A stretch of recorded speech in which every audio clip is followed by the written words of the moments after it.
যুক্তরাষ্ট্রে পর্দা উঠছে টি-20 বিশ্বকাপের উদ্বোধনী ম্যাচে স্বাগতিকদের প্রতিপক্ষ কানাডা। মার্কিন মুল্লুকে ক্রিকেটের প্রথম মেগা ইভেন্টে চোখ বিশ্বের। একের পর এক বেরিয়ে আসছে বেনজির আহমেদের অপকর্ম। সাভানা ইকো রিসোর্ট বানানোর আগে ড্রোন ক্যামেরা দিয়ে জমির নকশা করেন সাবেক আইজিপি। জোর করে পিলার বসিয়ে দখল করা হয়। এবং নেহেরুর পর ভারতে টানা তৃতীয়বার ক্ষমতায় ফিরেছেন নরেন্দ্র মোদী। বুথ ফেরত জরিপে হতাশ ইন্ডিয়া জোট। পশ্চিমবঙ্গে তৃণমূলকে হটিয়ে সর্বোচ্চ আসন পেতে পারে বিজেপি।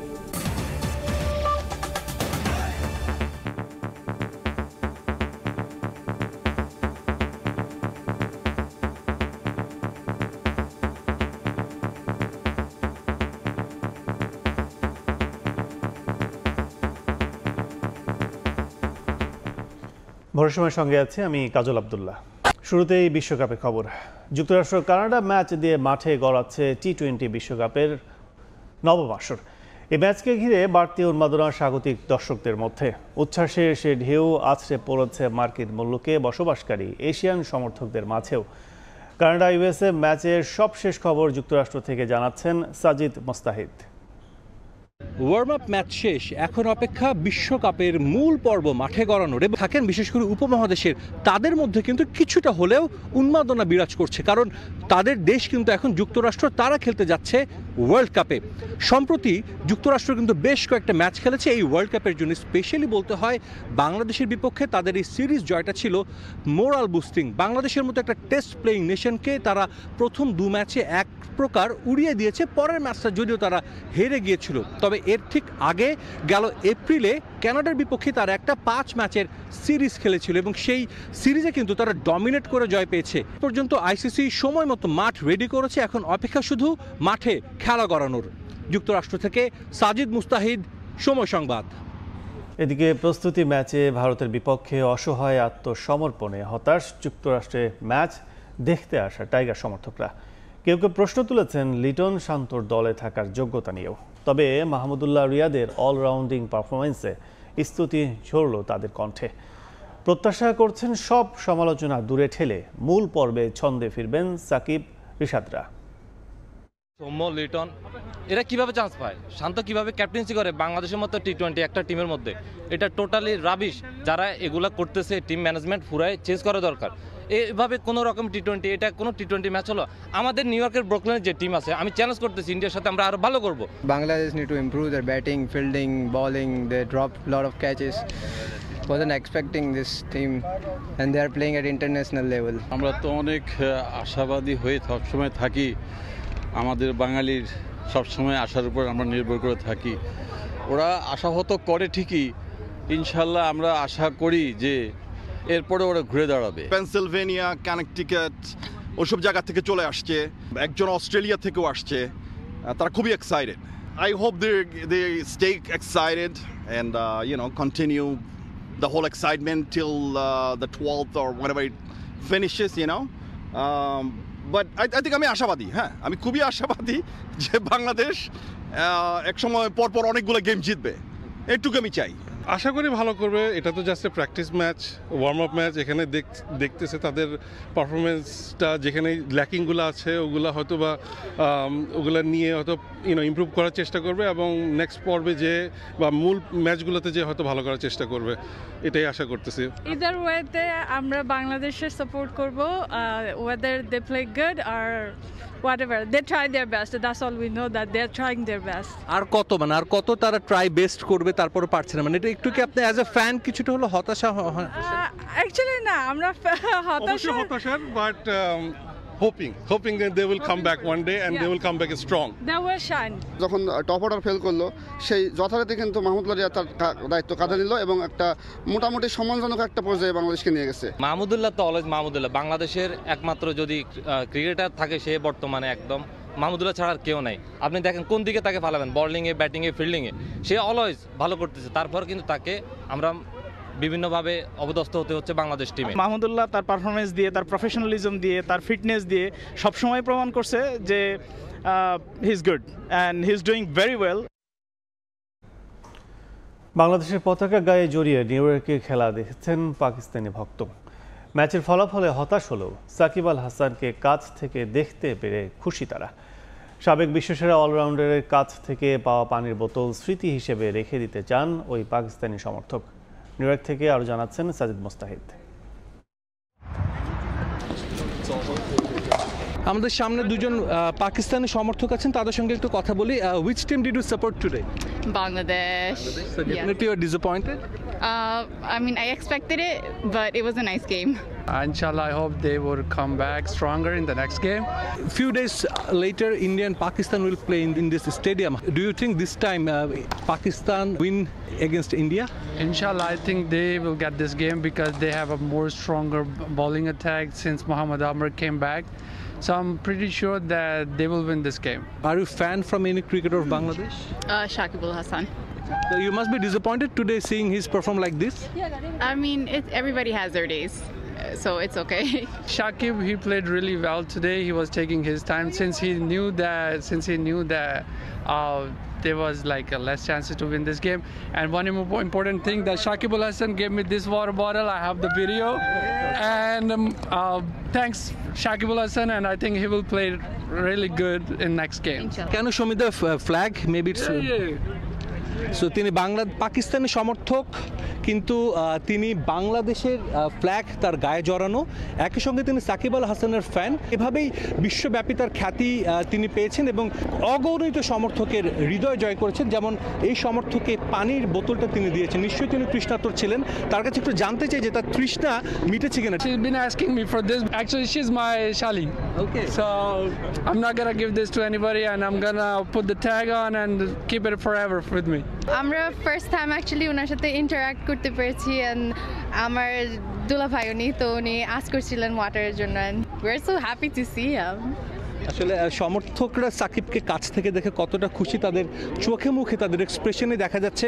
আসলে এই শুধু পানি দিয়ে এই আনন্দ না, আমরা চাই সাকিব মাঠে পারফর্ম করুক, বাংলাদেশ দল জিতুক। বাংলাদেশের ওয়ার্ল্ড কাপ মিশন শুরু করছে আর কয়েকদিন পর। এই হাসি খুশি মাঠের পারফরমেন্স দিয়েই সমর্থকদের মুখে ফুটবে, সেটাই কিন্তু সবার প্রত্যাশা। নিউ ইয়র্ক থেকে সাজিদ মুস্তাহিদ, সময় সংবাদ, যুক্তরাষ্ট্র। এদিকে সম্পত্তি জব্দের নির্দেশের আগেই সব বেচে দিয়ে 4 মে ঢাকা ছেড়েছেন বেনজির আহমেদ। নিজ পরিবারের সদস্যদের ব্যাংক অ্যাকাউন্ট থেকে তুলে নিয়েছেন সব টাকা, বিক্রিও করেছেন ভাটারার বহুতল ভবন ও দুবাইয়ের অ্যাপার্টমেন্ট। এদিকে সাবেক আইজিপি দেশ ছাড়া বিষয়ে কিছুই জানেন না বলে দাবি করেছেন স্বরাষ্ট্রমন্ত্রী। আর দুদকের ডাকে সাড়া না দিলে আইনি ব্যবস্থার হুঁশিয়ারি দিয়েছেন আইনজীবী।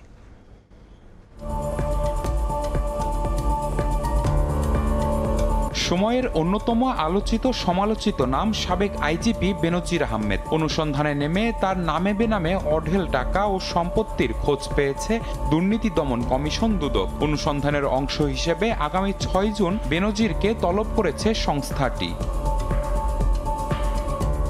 আলোচনা সমালোচনা যখন তুঙ্গে, তখন সবাইকে ফাঁকি দিয়ে পরিবার সমেত দেশ ছেড়েছেন পুলিশের সাবেক এই শীর্ষ কর্মকর্তা। হযরত শাহজালাল আন্তর্জাতিক বিমানবন্দরের ইমিগ্রেশন পুলিশের রেকর্ড অনুযায়ী গত 4 মে সিঙ্গাপুরের উদ্দেশ্যে ঢাকা ত্যাগ করেন তিনি। তবে নিজে তো গেলেন, কিন্তু অঢেল সম্পত্তি কি রেখেই গেলেন নাকি নিয়ে গেলেন? সূত্র বলছে ব্যাংকের অ্যাকাউন্টগুলো এখন প্রায় শূন্য। ব্যাংক অ্যাকাউন্টগুলো ফ্রিজ করার আগেই অ্যাকাউন্টের অধিকাংশ টাকা তুলে নেওয়া হয়েছে। শুধু ব্যাংক অ্যাকাউন্ট ফাঁকা করেই থেমে থাকেননি। সাম্প্রতিক সময়ের মধ্যে ঢাকার একটি বাড়ি ও দুবাইয়ের একটি অ্যাপার্টমেন্ট বিক্রিও করেছেন, এমন তথ্য পাওয়া গেছে। জানা গেছে সংযুক্ত আরব আমিরাতের দুবাইয়ে প্লাম জুমেরা ও মেরিনা এলাকায় বেনজিরের নামে বেনামে বেশ কয়েকটি অ্যাপার্টমেন্ট রয়েছে, যার মধ্যে জুমেরা এলাকায় 40 তলা কনকর্ড টাওয়ারে অবস্থিত একটি অ্যাপার্টমেন্ট গত কয়েকদিনের মধ্যেই প্রায় 29 কোটি টাকায় বিক্রিও করেছেন। দুবাইয়ের মস্কো নামের একটি বহুতল হোটেলে বেনজিরের যৌথ বিনিয়োগের তথ্যও রয়েছে। আর ঢাকার ভাটারা থানাধীন একটি অভিজাত আবাসিক এলাকায় বেনজিরের একটি 7 তলা ভবন ছিল, সেটিও সম্প্রতি বিক্রি করে দিয়েছেন। অনুসন্ধান শুরু হওয়ার পর এসব সম্পদ বিক্রি করা হয়েছে বলে জানিয়েছে দুদক। দুদকে জিজ্ঞাসাবাদ করার জন্য ডাকা হয়েছে, 9 তারিখ ওনার পরিবারবর্গকে ডাকা হয়েছে। কাজে আমরা দেখি 6 তারিখ কি হয়। যদি উনি আসলেই ওনাকে জিজ্ঞাসাবাদ করা হবে, আর যদি উনি না আসে তখন আইন অনুযায়ী তার আইনগতভাবে যা প্রসিডিউর হওয়ার সেটাই চলবে।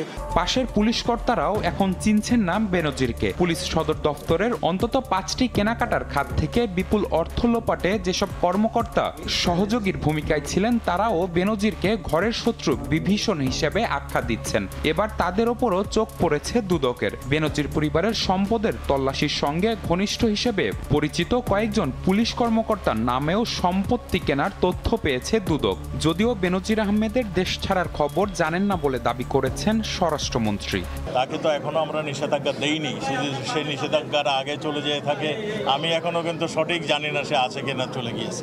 যদি কেউ অন্যায় করে থাকেন, অন্যায়ভাবে ধন সম্পদ লুণ্ঠন কক্ষিগত করে থাকেন, আমাদের দেশে সেই অনুযায়ী তার বিধান রয়েছে বিচার করা, এবং সেই অনুযায়ী তার বিচার হবে। গত 23 মে বেনজির আহমেদ ও তার পরিবারের সদস্যদের নামে থাকা প্রায় 345 বিঘা জমি এবং 33টি ব্যাংক হিসাব জব্দের আদেশ দেয়া হয়।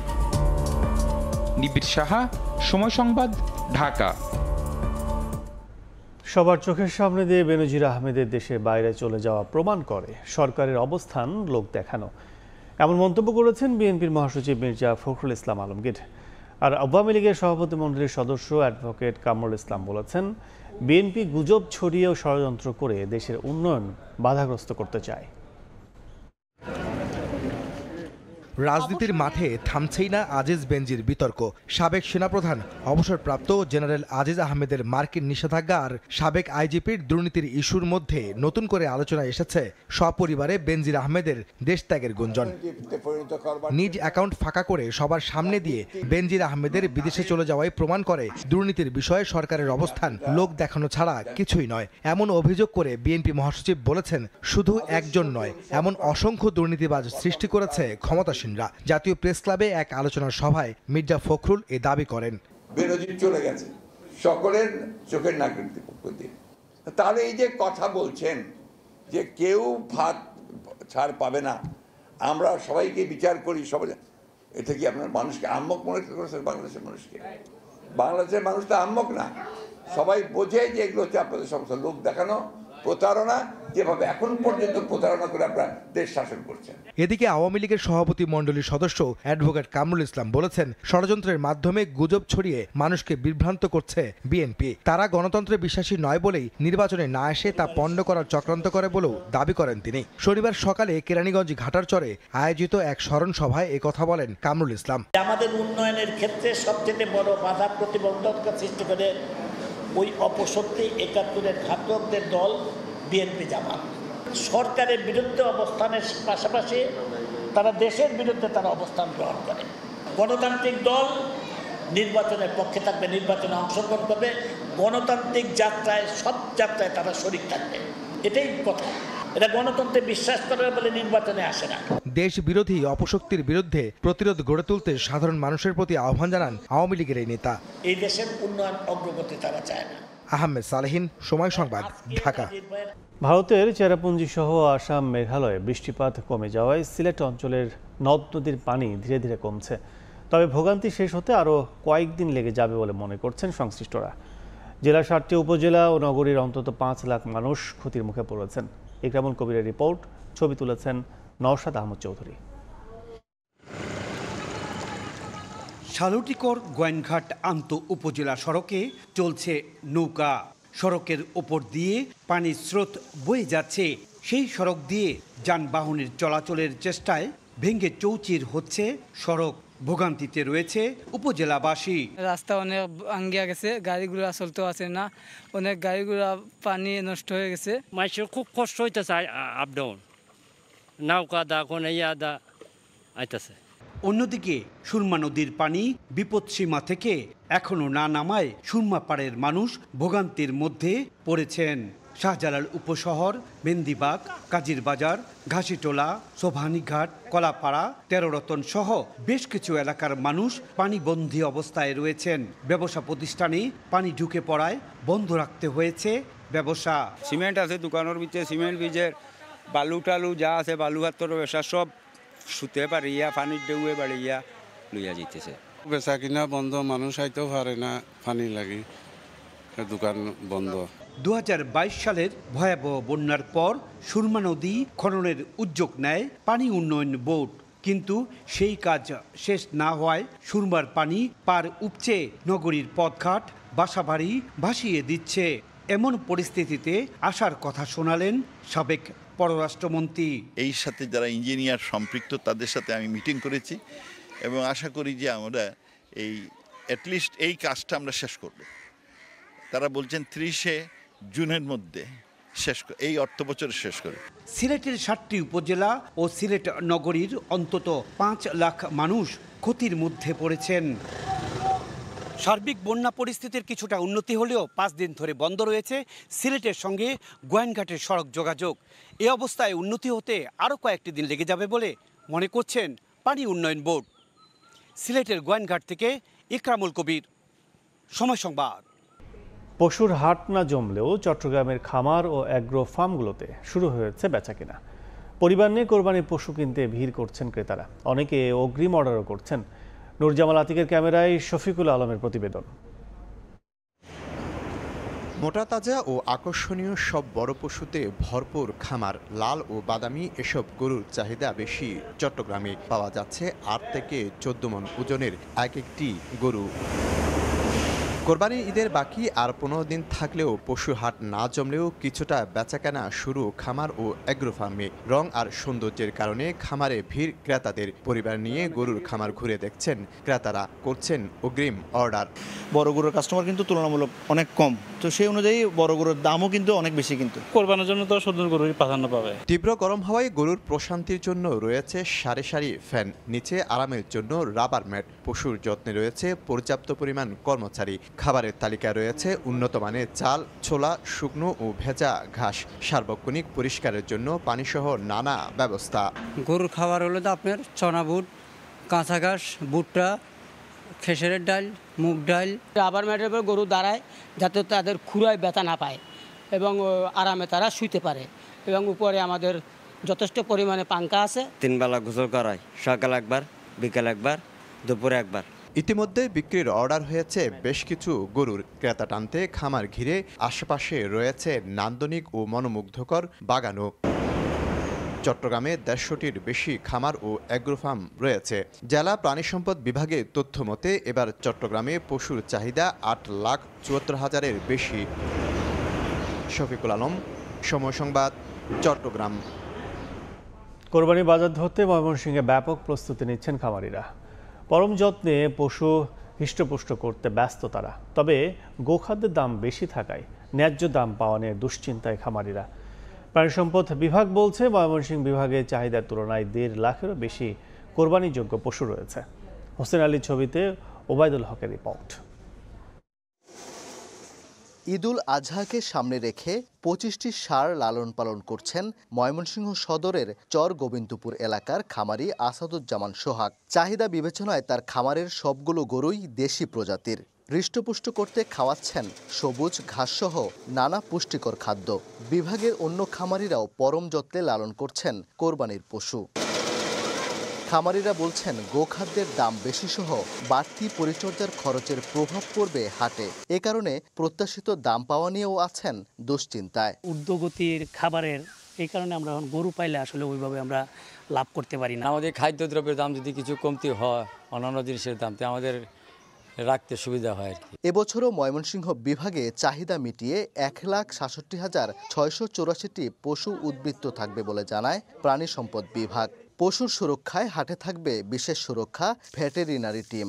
খামারিদের জন্য রাখা হয়েছে অনলাইনে পশু বিক্রিরও ব্যবস্থা। যারা গরু বিক্রি করবে, যারা একটু সচেতন আছে, তারা প্ল্যাটফর্মের ভিতরে ঢুকে তাদের গরুর ডেসক্রিপশনগুলি দিচ্ছে এবং অনেক ক্ষেত্রে এইগুলো দেখে দেখে খামারিরা আকৃষ্ট হয়ে তাদের কাছ থেকে এই প্রাণীগুলি কেনার জন্য চিন্তা ভাবনা করছে। প্রাণী সম্পদ অধিদপ্তরের তথ্য মতে ময়মনসিংহ বিভাগের 4 জেলায় কোরবানির জন্য প্রস্তুত প্রায় 5,61,780টি পশু। গেল কয়েক বছরে কয়েক দফায় বেড়েছে গোখাদ্যের দাম, বেড়েছে ওষুধসহ চিকিৎসা খরচও। প্রান্তিক ক্ষুদ্র খামারিরা বলছেন উৎপাদন খরচ বাড়ায় অনেকেই ছেড়ে দিয়েছেন খামার করা, যার ফলে আসছে ঈদে কোরবানির গরু কিনতে হবে গত বছরের তুলনায় 10 থেকে 15% বেশি দামে। ওবায়দুল হক, সময় সংবাদ, ময়মনসিংহ। খামারিদের সহযোগিতা না করে মাংস আমদানিতে উৎসাহ দেয় যেন প্রাণী সম্পদ অধিদপ্তরের কাজ। বাজেট ও কোরবানি ঈদ সামনে রেখে সংবাদ সম্মেলনে এমন অভিযোগ করলেন বাংলাদেশ ডেয়ারি ফার্মার্স অ্যাসোসিয়েশন বিডিএফএ। চোরাই পথে গরু আসা বন্ধের পাশাপাশি ঘূর্ণিঝড় রেমালে ক্ষতিগ্রস্ত খামারিদের সহায়তার দাবিও জানিয়েছে সংগঠনটি। গরু ছাগলে স্বয়ংসম্পূর্ণ বাংলাদেশে এখন আর কোরবানির বাড়তি চাহিদা মেটাতে প্রয়োজন হয় না আমদানির। একই চিত্র এবারও প্রাণী সম্পদ অধিদপ্তরের তথ্য, যোগান স্বাভাবিক রাখতে চাহিদার চেয়ে 20 লাখ পশু বেশি প্রস্তুত করেছেন খামারিরা। যে খামারিদের উদ্যোগে আর পরিশ্রমে সাফল্যের পরিসংখ্যান তুলে ধরছে অধিদপ্তর, সেই অধিদপ্তরেই বিস্তর সমালোচনা করলেন প্রান্তিক খামারিরা। আমরা যখন ডাক্তারকে ফোন দিলাম, ডাক্তাররা 10,000 টাকা কন্ট্যাক্ট করলো। মায়ানমার এবং উখিয়া দিয়ে ওখানে বড় একটা সিন্ডিকেটের মাধ্যমে প্রচুর গরু ঢুকতেছে। শনিবার রাজধানীর সিরডাপ মিলনায়তনে বাংলাদেশ ডেয়ারি ফার্মার্স অ্যাসোসিয়েশন আয়োজিত সংবাদ সম্মেলনে দাবি করা হয়, মাংস আমদানিতে প্রাণী সম্পদ দপ্তরের বেশি আগ্রহে অবহেলার শিকার হচ্ছেন দেশের খামারিরা। ডাক্তার ছাড়া আমাদের চলবে না, কিন্তু খামারি যদি না থাকে, খামার যদি না থাকে, তাহলে ডিএলএস এর কার্যক্রম কি থাকবে? ভেটেরিনারি ক্লিনিকটা আসলে মাঠে আসার পরে আমরা খুবই আশাবাদী ছিলাম যে আমাদের সেবার মান আরো উন্নত হবে। তো সেবার মান উন্নত হয়েছে কিনা আমরা জানি না, বাট ভিজিটার মান অনেক উন্নত হয়েছে। এ সময় সংগঠনটির সভাপতি দাবি করেন, কোরবানির ঈদ সামনে রেখে ভারত ও মিয়ানমার সীমান্ত দিয়ে প্রচুর গরু মহিষ ঢুকছে দেশে, যা লোকসানের সংখ্যা বাড়াচ্ছে খামারিদের। আবার যেভাবে করে এই ইন্ডিয়া থেকে কিংবা মিয়ানমার থেকে গরু আসা শুরু হয়েছে, এতে কিন্তু আমরা এই কোরবানিকে এই 10-15 দিন পরে কোরবানি ঈদ আমরা পালন করতে যাচ্ছি, এমন তো অবস্থায় কিন্তু এটা আমাদের জন্য একটা বিশাল থ্রেট হয়ে গেছে। ঘূর্ণিঝড় রেমাল 107টি উপজেলায় অন্তত 25 লাখ গবাদি পশুর ক্ষতি হয়েছে। এমন তথ্য দিয়ে খামারিদের ব্যাংক ঋণ মওকুফ ও সহজ শর্ত অর্থায়নের দাবি জানানো হয় সংবাদ সম্মেলনে। ওই গরু কিন্তু কোরবানির হাটে বিক্রি হবে না। সাইফুল ইসলাম, সময় সংবাদ, ঢাকা। কোরবানির সামনে রেখে রাজধানীতে জমে উঠতে শুরু করেছে ফ্রিজ সহ ইলেকট্রনিক্স পণ্যের ব্যবসা। স্বাভাবিক সময়ের তুলনায় এবার 30 থেকে 40% বেশি বিক্রির আশা ব্যবসায়ীদের। তবে ডলার সংকট ও এলসি জটিলতায় এবার ক্রেতার চাহিদা অনুযায়ী পণ্য আনতে পারছেন না বলে অভিযোগ তাদের। আলতাফ হোসেনের রিপোর্টে বিস্তারিত। দরজায় করা নাড়ছে পবিত্র ঈদুল আজহা। উৎসব উপলক্ষে নতুন পণ্য ঘরে আনাটাও আলাদা আনন্দের বিষয়। কোরবানির ঈদ তাই প্রতি বছরের মতো বাড়ছে ইলেকট্রনিক্স পণ্যের চাহিদা। কোরবানির পশুর মাংস সংরক্ষণে ফ্রিজ কিনতে রাজধানীর ইলেকট্রনিক্সের দোকান ও ব্র্যান্ডের শোরুমগুলোতে ভিড় করছেন ক্রেতারা। সব শ্রেণীর ক্রেতাকে লক্ষ্য করে ডিসকাউন্ট ও ক্যাশব্যাক সহ বিভিন্ন অফার দিচ্ছে কোম্পানিগুলো। দেওয়া হচ্ছে সহজ কিস্তির সুবিধাও। তবে দাম নিয়ে বরাবরের মতো অভিযোগ ক্রেতার। ইনকাম লেভেলটা বাড়তেছে না, কিন্তু প্রোডাক্টের দামটা শুধু বেড়েই যাচ্ছে। এই বছরে পার ফ্রিজে 2 থেকে 3,000 টাকা দাম বেশি মনে হচ্ছে। প্রয়োজনের তাগিদেই কেনা লাগতেছে, আমরা সেই হিসাবে আমরা যে খুব বড় ফ্রিজ নিচ্ছি তাও না। বাস্তবতা স্বীকার করে ঈদ কেন্দ্রিক বিক্রি বাড়ার আশা ব্যবসায়ীদের। যদিও এলসি জটিলতায় চাহিদা মতো পণ্য দিতে পারছেন না বলে জানান তারা। র মেটেরিয়ালস কিন্তু আমরা বাইরে থেকে নিয়ে আসছি, সব কিন্তু বাংলাদেশের আমাদের কোম্পানি কিন্তু প্রোডাকশন করতে পারছে না। ফ্রিজের পাশাপাশি আপনার ওয়াশিং মেশিন, টিভি, তারপর আবার এখন গরম পড়তেছে, এসিটাও যাবে। লাস্ট ইয়ারে আমাদের ডিপ ফ্রিজের ভ্যারাইটি ছিল 12 থেকে 15টা মডেল, আর এই বছর আমরা মাত্র 4টা মডেল পেয়েছি। আশাবাদী যে না, এবছর আলহামদুলিল্লাহ ঈদে ভালো একটা সেল হবে আমাদের। ইলেকট্রনিক্স পণ্যের বাজারে এসি ফ্যানের চাহিদাও বেড়েছে। ক্রেতা টানতে TV, Blender, washing machine, rice কুকারের মতো পণ্যে নগদ ছাড়সহ বিভিন্ন অফার দিচ্ছে ব্র্যান্ডগুলো। আলতাফ হোসাইন, সময় সংবাদ, ঢাকা। সারা দেশে হয়ে গেল ভিটামিন এ ক্যাপসুল ক্যাম্পেইন। 6 মাস থেকে 59 মাস বয়সী প্রায় 2 কোটি শিশুকে বিনামূল্যে ক্যাপসুল খাওয়ানো হয়। 4.5 বছরের শিশু সারা মায়ের সঙ্গে এসেছে স্বাস্থ্য কেন্দ্রে। ভিটামিন এ ক্যাপসুলে শিশুর অন্ধত্বের ঝুঁকি কমবে, তাই সব কাজ ফেলে সকাল সকাল সন্তানকে নিয়ে চলে এসেছেন স্বাস্থ্য কেন্দ্রে। হিসাবে আমার দায়িত্ব, ঠিক না, মানে সব কাজ ফেলে রেখে এসেছি যে আগে এটা সম্পূর্ণ হোক, বাকি কাজ আমি বাসায় যে করতে পারবো।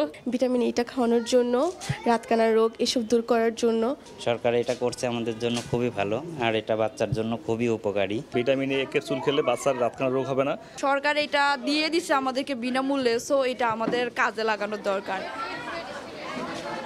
সারা দেশে বিনামূল্যে সকাল ৮টা থেকে বিকাল ৪টা পর্যন্ত চলে এই কার্যক্রম। এজন্য রাজধানীর বিভিন্ন স্বাস্থ্য কেন্দ্রে সকাল থেকে শিশুদের নিয়ে অভিভাবকরা ভিড় করেন। 6 মাস থেকে 11 মাস পর্যন্ত আমরা নীল রঙের ক্যাপসুল দিচ্ছি, আর 1 বছর থেকে 5 বছর পর্যন্ত আমরা লাল রঙের ক্যাপসুলটা দিচ্ছি। এদিকে রাজধানীতে ভিটামিন এ ক্যাম্পেইন কার্যক্রমের উদ্বোধন করেন স্বাস্থ্যমন্ত্রী ডক্টর সামন্তলাল সেন। উদ্বোধন শেষে তিনি বলেন, অন্ধত্ব রোধে ভিটামিন এ ক্যাপসুল গুরুত্বপূর্ণ ভূমিকা রাখে। একসময় রাতকানা একটা রোগ ছিল, তখন অনেক মানুষ অন্ধ হয়ে যেত। সেটা উনি প্রথম এটা শুরু করেন, যেটার ধারাবাহিকতায় আজকে মাননীয় প্রধানমন্ত্রীর হাত দিয়ে এই আজকে হচ্ছে 1 তারিখ 1 জুন, এটা সারা দেশে ভিটামিন এ ক্যাপসুল বাচ্চাদেরকে খাওয়ানো হবে। প্রত্যেকেই বাবা মা যারা আছেন তাদের বাচ্চাদেরকে নিকটবর্তী থানা, হেলথ কমপ্লেক্স, উপজেলা কিংবা কমিউনিটি ক্লিনিকে আপনারা নিয়ে যান, স্বাস্থ্যসম্মতভাবে ভিটামিন খাওয়ান। 6 থেকে 11 মাস বয়সী প্রায় 27 লাখ শিশুকে নীল রঙের এবং 12 থেকে 59 মাস বয়সী প্রায় 1,95 লাখ শিশুকে লাল রঙের একটি ভিটামিন এ ক্যাপসুল খাওয়ানো হচ্ছে। তবে বন্যা কবলিত এলাকায় আপাতত দেয়া যাচ্ছে না এই সেবা। আয়েশা সিদ্দিক সামিয়া, সময় সংবাদ, ঢাকা। আগামী বাজেটে জলবায়ু অভিযোজন অর্থায়নের জন্য 37,000 কোটি টাকা বরাদ্দ রাখা হয়েছে বলে জানিয়েছেন পরিবেশ, বন ও জলবায়ু পরিবর্তন মন্ত্রী সাবির হোসেন চৌধুরী। শনিবার সকালে বঙ্গবন্ধু সামরিক জাদুঘরে চেঞ্জ ইনিশিয়েটিভের আয়োজনে দ্বিতীয় ঢাকা নবায়নযোগ্য জ্বালানি অর্থায়ন শীর্ষক আলোচনা সভায় একথা জানান তিনি। মন্ত্রী বলেন, সরকার নবায়নযোগ্য জ্বালানির ব্যবহার বৃদ্ধির জন্য প্রতিজ্ঞাবদ্ধ। বাজেট সামনে রেখে তিনি বলেন, জলবায়ু অভিযোজনের জন্য 37,000 কোটি টাকা বরাদ্দ রাখা হয়েছে। আলোচনা সভা শেষে দ্বিতীয় নবায়নযোগ্য জ্বালানি বিষয়ক অনুসন্ধানী সাংবাদিকদের হাতে পুরস্কার তুলে দেওয়া হয়।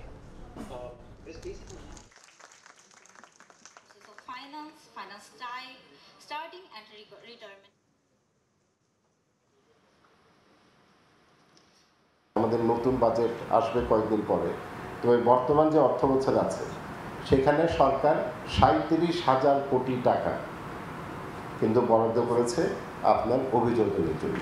আর আমরা দেশ হিসাবে যে পরিমাণ অর্থ এখন বরাদ্দ করছি অভিযোজনের জন্য, জলবায়ু পরিবর্তনের জন্য, ওই অর্থ কিন্তু আমরা অন্য খাতে আমরা বিনিয়োগ করতে পারি। বন্ধ হওয়া জুট মিলগুলো চালু করার জন্য উদ্যোক্তাদের এগিয়ে আসার আহ্বান জানালেন বস্ত্র ও পাট মন্ত্রী জাহাঙ্গীর কবির নানক। বলেন, যারা মিল লিজ নিয়েছেন অথচ কাজ করছেন না, তা কোনোভাবেই কাম্য না। শনিবার দুপুরে নরসিংদীতে পাট চাষি, মিল মালিক ও ব্যবসায়ীদের সঙ্গে মতবিনিময় সভায় একথা বলেন তিনি। পাট উৎপাদন যেমনি নিশ্চিত করতে হবে, তেমনি ভাবে বৌদ্ধ সত্যভোগী এদের কাছ থেকে মুক্ত করে পাট চাষিদের ন্যায্য পাট মূল্য দিতে পারলেই তারা আগ্রহ বাড়বে, পাট চাষ করবে। উদ্যোক্তাদের এগিয়ে আসতে হবে, আমাদের বন্ধ মিলগুলো চালু করতে হবে।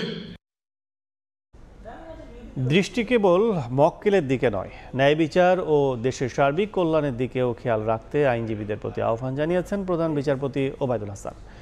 শনিবার দুপুরে ময়মনসিংহে জেলা আইনজীবী সমিতির আয়োজিত সংবর্ধনা অনুষ্ঠানে একথা বলেন তিনি।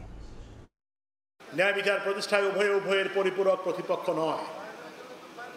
কোর্ট অফিসার হিসেবে আপনাদের প্রাথমিক কর্তব্য ন্যায় বিচার প্রতিষ্ঠায় আইনের বিধিবিধানের প্রতি সম্পূর্ণ সম্মান প্রদর্শন করে আদালতকে সহযোগিতা করা। তাই আপনারা খেয়াল রাখবেন, আদালতে যেন এমন কোনো পরিস্থিতির উদ্রেক না হয় যার কারণে বিচার প্রার্থীর মনে আদালত সম্পর্কেই দ্বিধা বা সংশয় তৈরি হয়। গণমাধ্যমকে সরকার নিয়ন্ত্রণ নয়, বরং স্বাধীন সাংবাদিকতাকে উৎসাহিত করে। তবে অবশ্যই তথ্য নির্ভর ও বস্তুনিষ্ঠ সমালোচনা হতে হবে বলে মন্তব্য করেছেন তথ্য প্রতিমন্ত্রী মোহাম্মদ এ আরাফাত। শনিবার সন্ধ্যায় রাজধানীর গুলশান ক্লাবে বেশ কয়েকটি সংবাদপত্রকে সম্মাননা প্রদান অনুষ্ঠানে তিনি একথা বলেন। প্রধান অতিথির বক্তব্যে স্পিকার ডক্টর শিরিন শারমিন চৌধুরী বলেন, সংবাদপত্র প্রকাশের মূল লক্ষ্য জনমত গঠন ও জনগণকে সচেতন করা। সংবাদ মাধ্যমকে সেই লক্ষ্য মেনে চলতে হবে। এ সময় উপস্থিত ছিলেন সংবাদ মাধ্যমের সম্পাদকরা ডিজিটাল সিকিউরিটি অ্যাক্টের সমালোচনা করে তা পুনর্বিবেচনার দাবি জানান।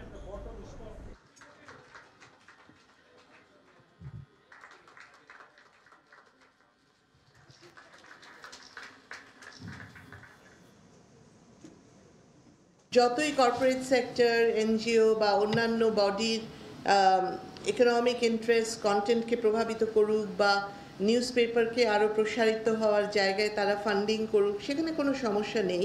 কিন্তু আমাদের অবজেক্টিভিটির যে ইয়ার্ডস্টিক বা স্ট্যান্ডার্ড ক্রাইটেরিয়া সেগুলো আমাদের মেনে চলতে হবে। আর যেটা হচ্ছে দ্য গ্রেটার গোল, সংবাদপত্র প্রকাশের যেটা গ্রেটার গোল, যেটা মূল লক্ষ্য, যে জনমত গঠন করা এবং জনগণকে ইনফর্ম ডিসিশন নেয়ার সেই সক্ষমতাটা তৈরি করা, সেই জায়গাগুলো থেকে যেন আমরা সরে না যাই। Say anything that you want to. I'm saying that from this stage. But only one thing I would like you to make sure, and that will be our request, that make sure things that you're saying are based on scientific evidence and facts. As long as it supports by the factually correct information and scientific evidence, say anything and everything you want to say it. Cox's Bazar Chittagong রুটে train সংখ্যা বাড়ানোর বিপরীতে বিশেষ service বন্ধ হওয়ায় ক্ষোভ জানিয়েছেন সাধারণ যাত্রীরা। রেলওয়ের এমন সিদ্ধান্তের পেছনে বাস মালিকদের প্রেসক্রিপশন দেখছে যাত্রী কল্যাণ সমিতি। যদিও অভিযোগকে ভিত্তিহীন বলছেন মন্ত্রী। ট্রেন সার্ভিস নিয়ে সমালোচনার মুখে শুধুমাত্র কোরবানির ঈদে 2 সপ্তাহ বিশেষ সার্ভিস চালু রাখবে রেলওয়ে। মোহাম্মদ ফরাজের ক্যামেরায় বিস্তারিত জানাচ্ছেন সুজাউদ্দিন রুবেল। দেশি বিদেশি পর্যটক ও যাত্রীর সুবিধা বিবেচনায় ঢাকা কক্সবাজার রুটে চলাচল করছে কক্সবাজার এক্সপ্রেস ও পর্যটক এক্সপ্রেস। এই দুটি ট্রেনই চট্টগ্রাম স্টেশনে বিরতি দিলেও শুধুমাত্র চট্টগ্রাম থেকে কক্সবাজার যাতায়াতে কোনো পৃথক ট্রেন চালু করা হয়নি। এ নিয়ে আলোচনার মুখে এমন পরিস্থিতিতে ঈদকে সামনে রেখে চট্টগ্রাম কক্সবাজার বিশেষ ট্রেন সার্ভিস চালু হয়। প্রথমে মাত্র 10 দিন চালুর পরিকল্পনা করা হলেও পরবর্তীতে যাত্রীদের চাহিদা ও সক্ষমতা বিবেচনায় দফায় দফায় বাড়ানো হয় মেয়াদ। আগামী 10 জুন পর্যন্ত চালুর কথা থাকলেও ইঞ্জিন ও লোকোমাস্টার সংকট দেখিয়ে 30 মে ট্রেনটি বন্ধ করে দেওয়া হয়। হঠাৎ করে এমন সিদ্ধান্তে ক্ষোভ জানান রুটের যাত্রীরা। অভিযোগ উঠে বাস মালিকদের পরামর্শে বিশেষ ট্রেন সার্ভিস বন্ধ করা হয়েছে। যেখানে 18,000 কোটি টাকা বিনিয়োগ করে সরকার রেলপথ নির্মাণ করতে পারে, সেখানে একটা লোকোমোটিভের অভাব হবে, একজন এই যে লোকো মাস্টারের অভাব হবে, একজন গার্ডের অভাব হবে, এই ধরনের টুঙ্কো অভিযোগ যাত্রীরা শুনতে রাজি নয়। রেলওয়ের এমন সিদ্ধান্ত নিয়ে আলোচনা সমালোচনা চলছে সামাজিক যোগাযোগ মাধ্যমে। যদিও বাস মালিকদের সুবিধা দেয়া নিয়ে অভিযোগ মানতে নারাজ খোদ রেলমন্ত্রী। বাস মালিকদের সুবিধার জন্য যে আমরা ট্রেন বন্ধ করে বাস মালিকদের সুবিধা দেব, এটা আমাদের আসলে এগুলো বিকৃত মানসিকতার পরিচয়। এদিকে স্পেশাল ট্রেন সার্ভিস সারা বছর চালানোর যে দাবি, তা নিয়ে আপাতত কোনো খুশির খবর দিতে পারছে না রেলওয়ে। শুধুমাত্র কুরবানির ঈদের 2 সপ্তাহ চট্টগ্রাম কক্সবাজার রুটে ট্রেন চলাচল করার কথা জানিয়েছে সংশ্লিষ্টরা, যা নিয়ে ক্ষোভের শেষ নেই যাত্রীদের। এখানে যে সংকটটা বলছে, এই সংকটটা আসলে আমার মনে হয় না এটা বাস্তব। এটা আসলে আমি কেন, দেশবাসীও বুঝে বিষয়টা। ঈদ স্পেশাল হিসেবে চলাচল করবে। পরবর্তী সময়ে যাত্রী চাহিদার প্রেক্ষিতে ট্রেনটি হয়তোবা আরও বর্ধিত হতে পারে, কিন্তু এটা কোনো পার্মানেন্ট ট্রেন নয়। 18,000 কোটি টাকারও বেশি ব্যয়ে চট্টগ্রামের দোহাজারী থেকে কক্সবাজার পর্যন্ত নির্মিত হয় 102 কিলোমিটার দৈর্ঘ্যের রেল লাইন। সুজাউদ্দিন রুবেল, সময় সংবাদ, কক্সবাজার।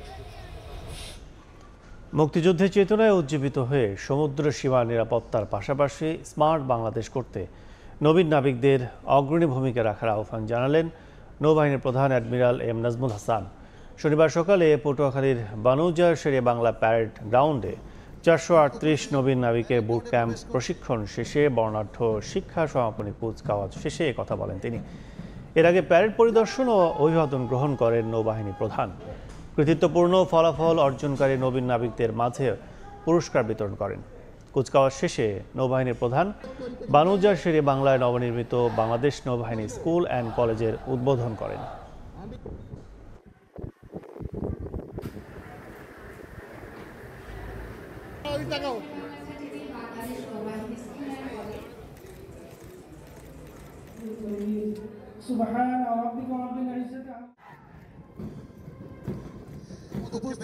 প্যারেড গ্রাউন্ডে প্রবেশ করছে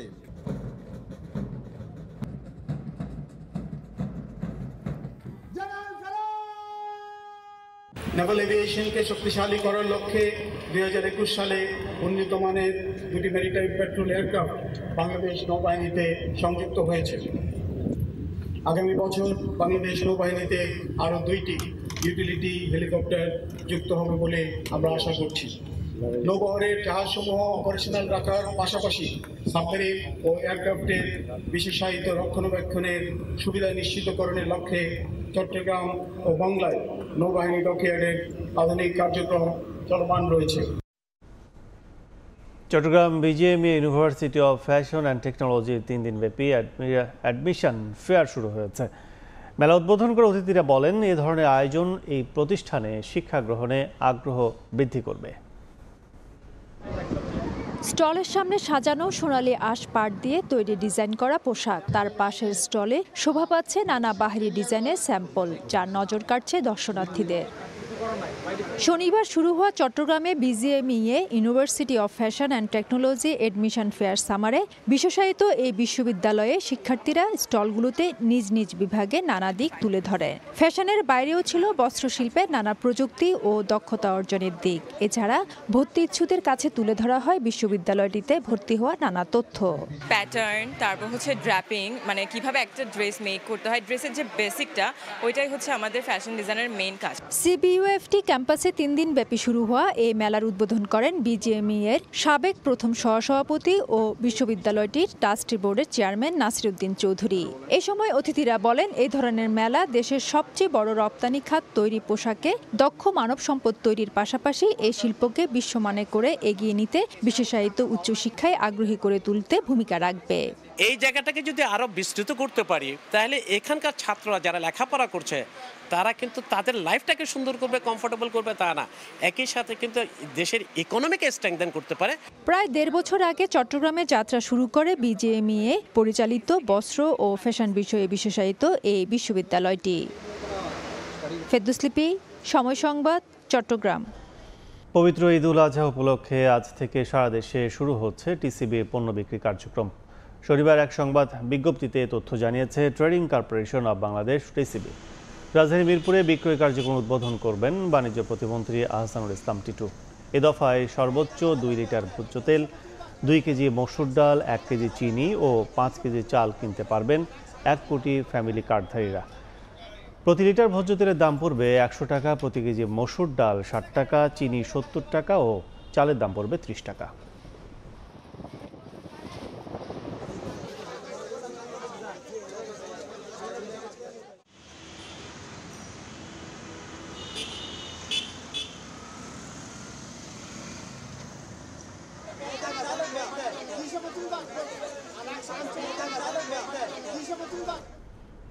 বাস্তবায়নে ব্যর্থ, তবুও বাড়ে বার্ষিক উন্নয়ন কর্মসূচির আকার।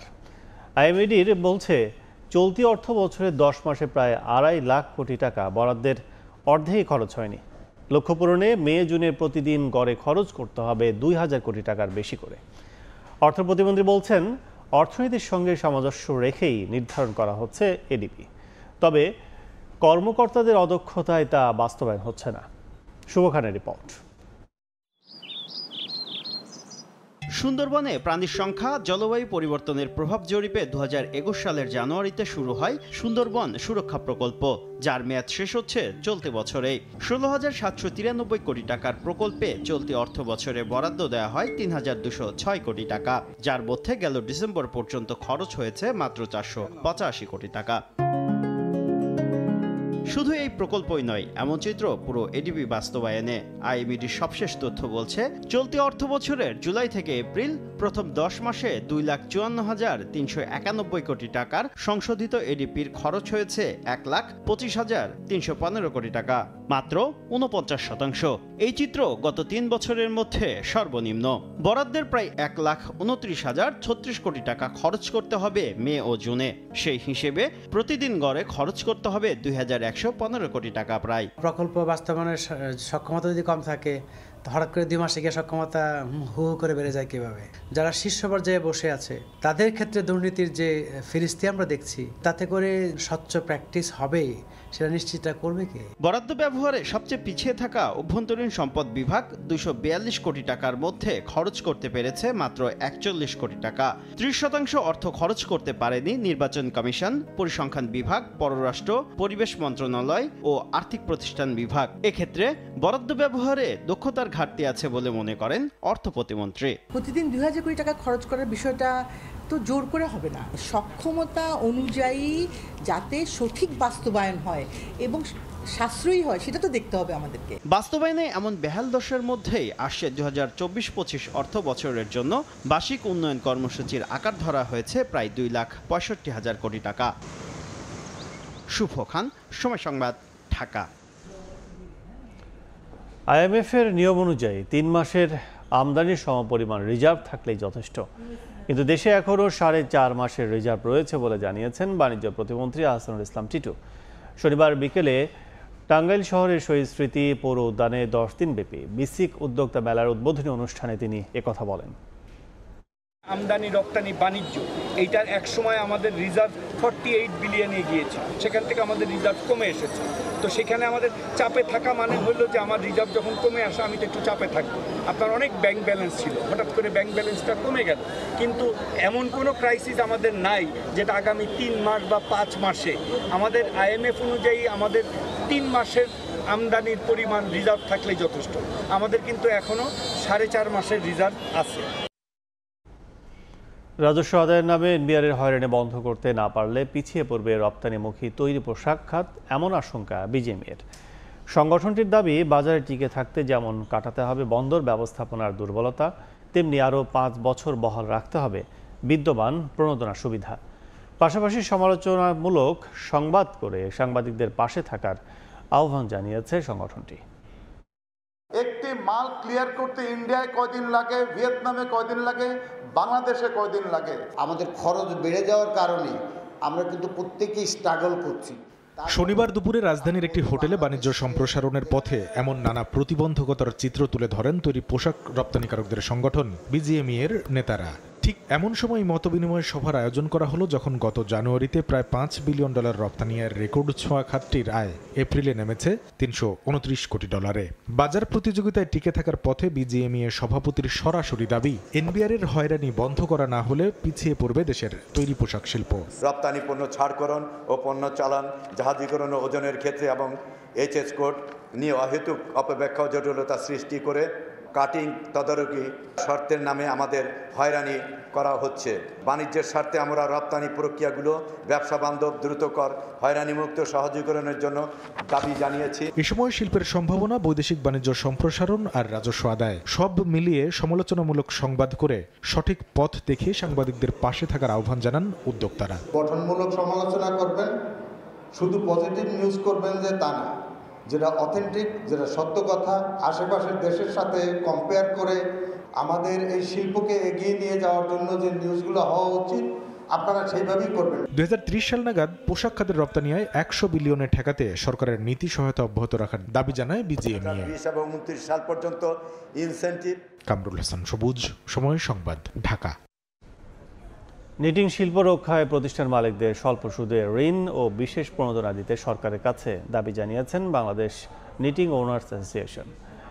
শনিবার দুপুরে নারায়ণগঞ্জের ফতুল্লায় বিসিক শিল্প নগরীতে সংগঠনের কেন্দ্রীয় কার্যালয়ে সংবাদ সম্মেলনে এই দাবি জানানো হয়। এ সময় নেতারা অভিযোগ করেন, থান কাপড়ের উৎপাদন খরচ অনুযায়ী গার্মেন্টস মালিকরা ন্যায্য মজুরি দিচ্ছেন না।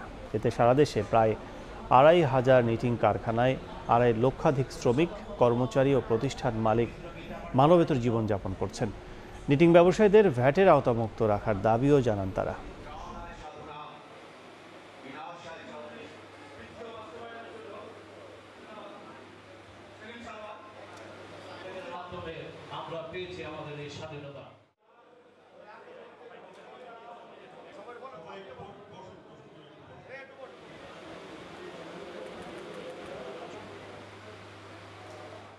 বর্তমান বিশ্ব পরিস্থিতিতে দ্রব্যমূল্যের ঊর্ধ্বগতি, ডলারের মূল্য বৃদ্ধির কারণে আমদানি নির্ভর কাঁচামালের দাম বৃদ্ধি, নিটিং মেশিনের অ্যাক্সেসরিজ, সুই, সিঙ্গার, ফ্লোর ভাড়া, পরিবহন খরচ, দফায় দফায় বিদ্যুতের দাম বৃদ্ধি সহ সর্বোপরি শ্রমিকের মজুরি বৃদ্ধিতে আমাদের নিটিং ফ্যাক্টরি মালিকদের টিকে থাকা অসম্ভব হয়ে পড়েছে। আমি সরকার তথা বাণিজ্য মন্ত্রণালয়ের দৃষ্টি আকর্ষণ করছি এই সেক্টরকে টিকে রাখার জন্য স্বল্প সুদে ঋণ ও বিশেষ প্রণোদনা দেওয়ার জন্য আহ্বান জানাচ্ছি। পাশাপাশি আমাদের এই সেক্টরে ব্যবসায়ীদের ভ্যাটের আওতামুক্ত রাখার জন্য জোরালো দাবি জানাচ্ছি। এবছর ব্যাহত হচ্ছে চা উৎপাদন, বাগানে মিলছে না কাঙ্ক্ষিত পাতা। দু একটি ছাড়া বন্ধ বেশিরভাগ চা প্রক্রিয়াজাতকরণ কারখানা। সংকট সমাধানে সরকারি ভর্তুকির মাধ্যমে সেচ সুবিধার দাবি বাগান মালিকদের, আর সার্বিক সহযোগিতার আশ্বাস জেলা প্রশাসনের। মৌলভীবাজার থেকে শাহ ওয়ালিদুর রহমানের পাঠানো তথ্য ও মোহাম্মদ ইয়ারুপ আহমদের ছবি নিয়ে রিপোর্ট। ছোট বড় পাহাড় টিলার উঁচু নিচু মাঠ জুড়ে চা বাগান। এসব বাগানে স্বাভাবিক উৎপাদনের জন্য প্রয়োজনীয় বৃষ্টির পাশাপাশি তাপমাত্রার প্রয়োজন 24 থেকে 25 ডিগ্রি সেলসিয়াস। অথচ মৌলভীবাজারে গত 1.5 মাসের বেশি সময় ধরে 36 থেকে 37 ডিগ্রি সেলসিয়াসের বেশি তাপমাত্রা ওঠানামা করছে। মাঝে কয়েকদিন বৃষ্টি হলেও তা অপ্রতুল। এ কারণে উৎপাদনের ভরা মৌসুমেও নেই কাঙ্ক্ষিত পাতার দেখা। বাগান মালিকরা জানান, গরম ও অনাবৃষ্টির পাশাপাশি কয়েকদিনের শিলাবৃষ্টির আঘাতে চা গাছের ক্ষতি হয়েছে। এছাড়াও দেখা দিয়েছে নানা রোগবালাই। অতি গরমের কারণে হেলোপেলটিস, মশা এবং রেড স্পাইডার প্রচুর আক্রমণ করতেছে, যার কারণে উৎপাদন হচ্ছে না। শিলাবৃষ্টিতেও কিন্তু চা গাছ এগুলা সেকশনগুলা খুবই ক্ষতিগ্রস্ত হয়েছে, যেগুলা রেশ কাটাতে হয়তো আমাদের মাসখানেক আরো লাগবে। পাতা তুলতে না পারায় বিপাকে পড়েছেন শ্রমিকরাও। আমরা 10 কেজি, 5 কেজি, 6 কেজি করিয়া পাতা দেই। আমরা এই রোজি তো আমরা ফুসে না। লাল বেমারি খাইছে, পোকা ধরছে, এখন আমরা সাফ করলে তো পাটি হইব। সংকট সমাধানে সরকারি ভর্তুকির মাধ্যমে সেচ সুবিধার দাবি বাগান মালিকদের, আর সার্বিক সহযোগিতার আশ্বাস জেলা প্রশাসনের। এই খরাতে মোকাবিলার জন্য আমাদের ইরিগেশন করা দরকার। এর জন্য আমাদের ইরিগেশন আমদানি করতে হবে। সংশ্লিষ্ট যারা আছে তাদের সাথে বসে আমরা কথা বলবো, আলোচনা করে আমরা আসলে এই সমস্যাগুলো সমাধানের আমরা চেষ্টা করব। চা বোর্ডের তথ্য মতে চলতি বছর চা উৎপাদনের লক্ষ্যমাত্রা নির্ধারণ করা হয়েছে 10 কোটি 80 লাখ কেজি। সময় সংবাদ, মৌলভীবাজার। হিলি স্থলবন্দর দিয়ে বেড়েছে ভারত থেকে কাঁচা মরিচের আমদানি, এতে বাজারে কমেছে দাম। স্থলবন্দরে আড়তগুলোতে কয়েকদিন আগে প্রতি কেজি মরিচ বিক্রি হচ্ছিল 120 থেকে 130 টাকায়। বর্তমানে তা বিক্রি হচ্ছে 80 থেকে 25 টাকা দরে। আমদানিকারকরা জানান, এবার অনাবৃষ্টিতে কৃষকের ক্ষেতের মরিচ নষ্ট হয়, এতে উৎপাদন কম হয়, বেড়ে যায় দাম। তাই দাম সহনীয় পর্যায়ে রাখতে সরকার কাঁচা মরিচ আমদানির অনুমতি দেয়। মে মাসের 23 তারিখ থেকে শুরু হয় ভারত থেকে কাঁচা মরিচের আমদানি।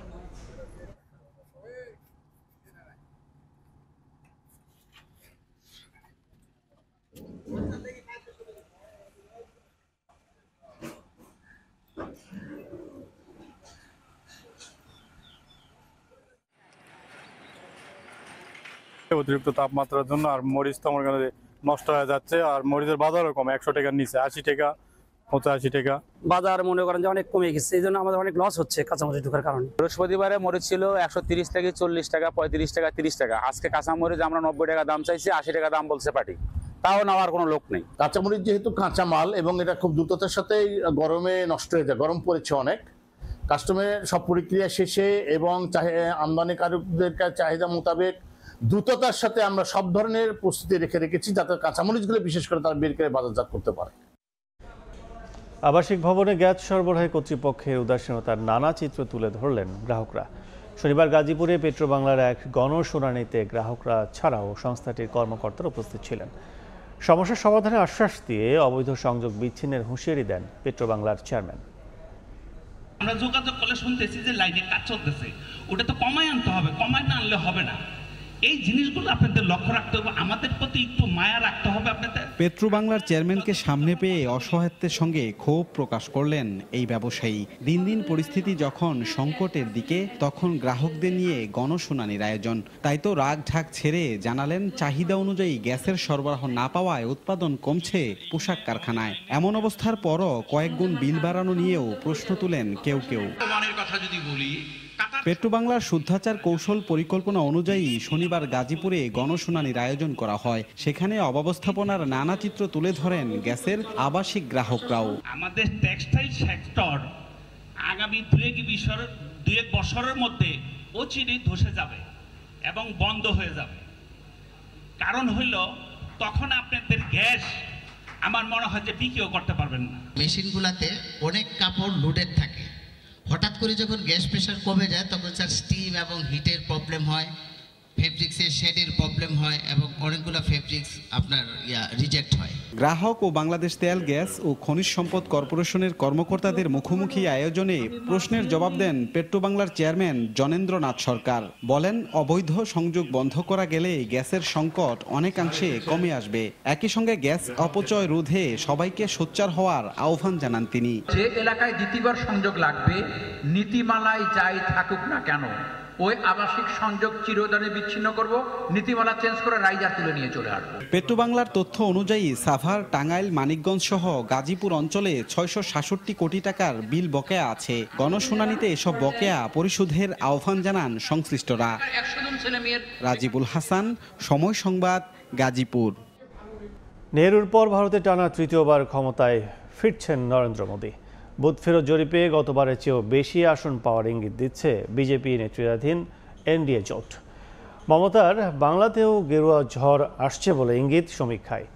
পশ্চিমবঙ্গে তৃণমূলকে হটিয়ে সর্বোচ্চ আসন পেতে পারে বিজেপি। তবে লোকসভা নির্বাচনে চূড়ান্ত ফল মিলবে 4 জন। ভারত থেকে বিস্তারিত জানাচ্ছেন সুব্রত আচার্য।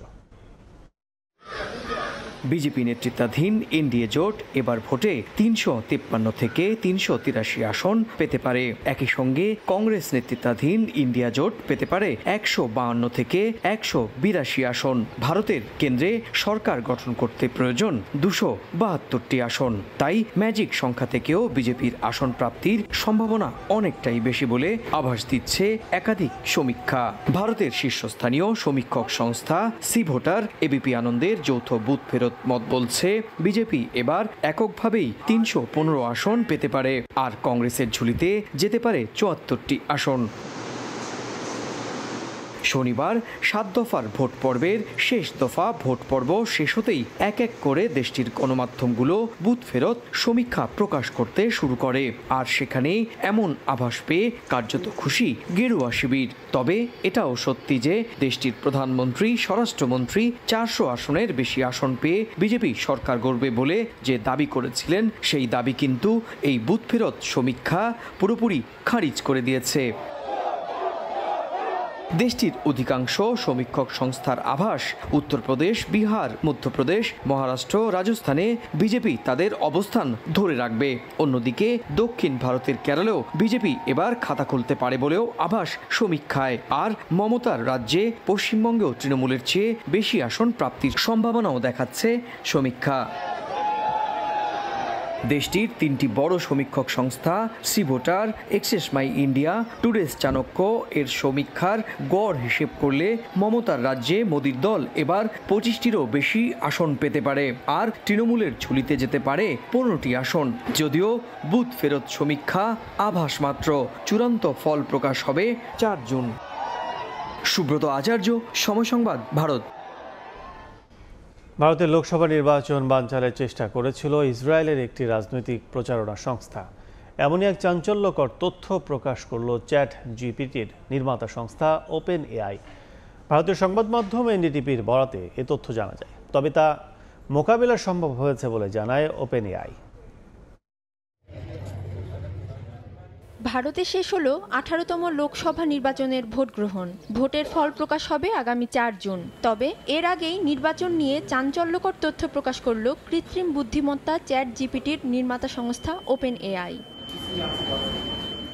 শনিবার ভারতীয় সংবাদ মাধ্যম এনডিটিভির বরাতে জানা যায়, ভারতের লোকসভা নির্বাচন বানচালের চেষ্টা করেছিল ইসরায়েলের একটি রাজনৈতিক প্রচারণা সংস্থা এসটিওআইসি। প্রভাব খাটিয়ে জিরো জেনো নামে প্রচারণা চালিয়ে ভারতের নির্বাচনে হস্তক্ষেপের চেষ্টা করেছে সংস্থাটি, এমনটাই নিশ্চিত করে ওপেন এআই। এমনকি ইসরায়েলি ওই সংস্থাটি শক্তিশালী ল্যাঙ্গুয়েজ মডেল কাজে লাগিয়ে সামাজিক মাধ্যমে বিজেপি বিরোধী এবং কংগ্রেস সমর্থিত প্রোফাইল আর্টিকেল ও কমেন্ট তৈরি ও প্রচার করে।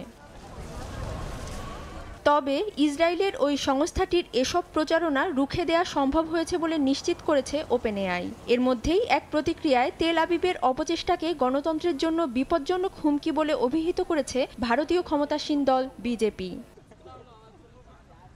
অধরা শ্রেয়সী অথই, সময় সংবাদ।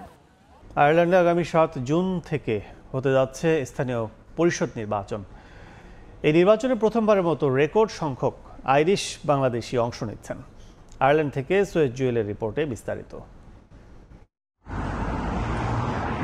আয়ারল্যান্ডে আগামী শুক্রবার হতে যাচ্ছে স্থানীয় পরিষদ নির্বাচন। নির্বাচনী প্রচারণাও এখন তুঙ্গে। এবার এই নির্বাচনে রেকর্ড হচ্ছে অনেক। এর মাঝে শেষ 15 বছরের মধ্যে এই প্রথম রেকর্ড 2169 জন প্রার্থী হয়েছেন। রেকর্ড হয়েছে নারী প্রার্থীর বেলায়ও। এবছর 650-এর বেশি নারী অংশ নিচ্ছেন নির্বাচনে। 3টি বড় দল ফিনেগল, ফিনেফল ও লেবারের আগের চেয়ে প্রার্থী কমেছে, বেড়েছে ছোট দলগুলো ও স্বতন্ত্রের। অন্যদিকে এখানের আইরিশ বাংলাদেশিরাও গড়েছেন নতুন এক ইতিহাস। এবছর 9 জন বাংলাদেশি অংশ নিয়ে রেকর্ড গড়েছেন। এর আগে দেশটিতে 2 জন বাংলাদেশি কাউন্সিলর ছিল। আমি যদি এই নির্বাচনে জয়যুক্ত হতে পারি তাহলে আইরিশদের পাশাপাশি মাল্টিকালচার কমিউনিটিকে এই কিরানের মাটিতে সমৃদ্ধশালী করে সামনের দিকে এগিয়ে নিয়ে যাব। বাংলাদেশি হিসেবে এখানকার মূলধারা রাজনীতিতে অবদান রাখতে পারলে আমাদের মাতৃভূমি বাংলাদেশের নামও উজ্জ্বল হবে বলে আমার ধারণা। লোকাল রাজনীতিতে আসা প্রয়োজন। ভবিষ্যতে দেখা যাবে যে আমাদের কমিউনিটি অনেক ভাইয়েরা বা বোনেরা তারা লোকাল রাজনীতিতে সম্পৃক্ত হবেন এবং জনগণের পাশে দাঁড়াবেন। আগামী 7 জুন সকাল 7টা থেকে রাত 10:30 পর্যন্ত চলবে ভোট গ্রহণ। স্থানীয় নির্বাচনে এবারই বেশি সংখ্যক বাংলাদেশিরা প্রতিদ্বন্দ্বিতা করছে। এর ধারা অব্যাহত থাকলে আগামী দিনে এখানের মূলধারার রাজনীতিতে শক্ত অবস্থান গড়ে তুলবে বাংলাদেশিরা, এমনই ধারণা প্রার্থীও এখানের বাংলাদেশিদেরও। আয়ারল্যান্ড থেকে সৈয়দ জুয়েল, সময় সংবাদ।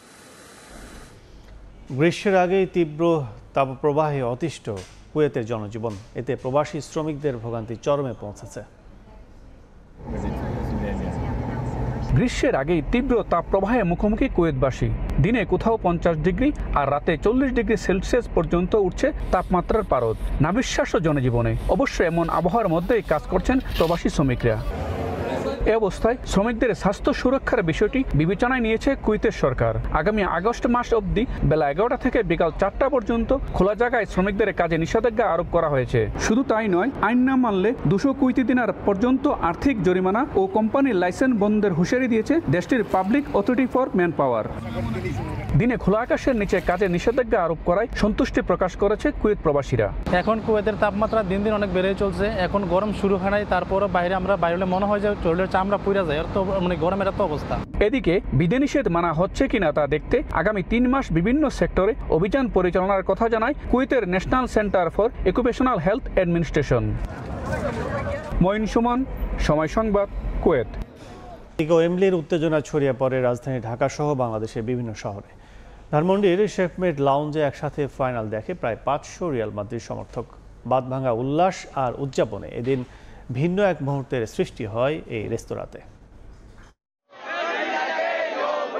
প্রায় 5000 মাইলের দূরত্ব আর ঘড়ির কাঁটায় 7 ঘন্টার পার্থক্য, অথচ উদযাপনটা একই রকম। ওই ওয়েম্বলির মতোই পরিস্থিতি রাজধানীর শেফমেড লাউঞ্জে। দেশের নানান প্রান্ত থেকে মাদ্রিদ সমর্থকদের ছুটে আসার কারণ একটাই, চ্যাম্পিয়ন্স লিগ ফাইনাল। ফুটবল প্রেমীদের সে মিলন মেলায় রাজধানীর এই রেস্তোরাঁ পরিণত হয় ছোটখাটো এক গ্যালারিতে।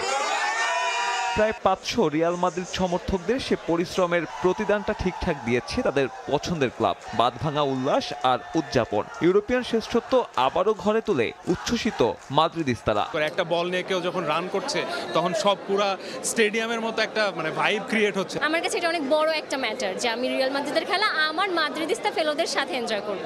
রিয়াল মাদ্রিদ এমন এক প্রেমিকা যারা হচ্ছে তার প্রেমিককে কখনো হতাশ করে না। ইউসিএল মাদ্রিদের ডিএনএতে it's a messy feelings actually. অভিযোগের শহর ঢাকায় এমন মিলন মেলার সুযোগ পেয়ে স্বস্তির নিঃশ্বাস ছাড়েন অনেকে, যাদের মধ্যে পরিচিত মুখও ছিল অনেক।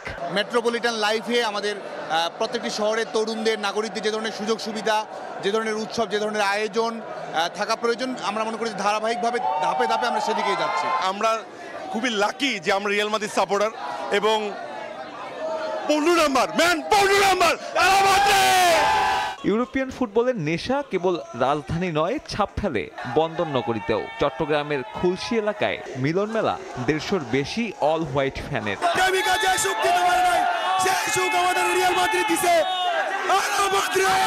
প্রত্যাশা অনুযায়ী খেলছে মাদ্রিদ। আমরা সবসময় টিমের সাথে আছি, সাথে থাকবো।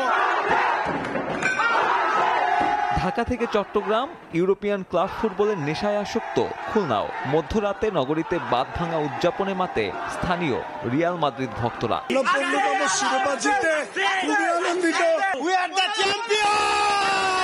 এই অনুভূতি কোনোভাবেই ভাষায় প্রকাশ করা যায় না, জাস্ট এ ধরনের আয়োজনে এবার অভিষেক ঘটেছে ময়মনসিংহেরও। ক্লাব ফুটবলের উন্মাদনা আর তরুণদের আগ্রহের ওপর ভর করে একসাথে দলের এমন অর্জন উদযাপন চলে শহরের একটি রেস্তোরাঁতে। আমরা জানি রিয়াল মাদ্রিদ জিতবে।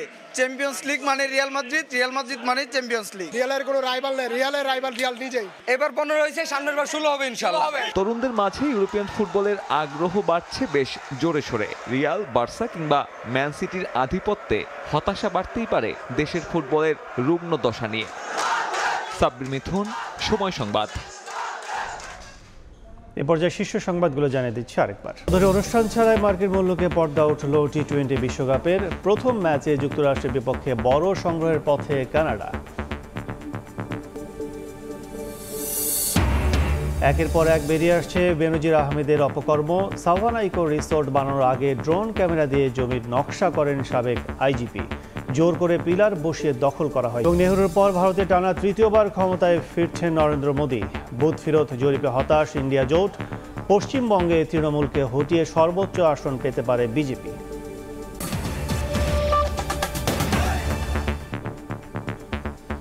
এই ছিল ভোরের সময়। এরপর দেখবেন সকালের সময়, থাকবেন মৌটুসী। ধন্যবাদ কাজল। সকালের সময় নিয়ে ফিরছি কিছুক্ষণ পর, সঙ্গেই থাকুন সময়ের।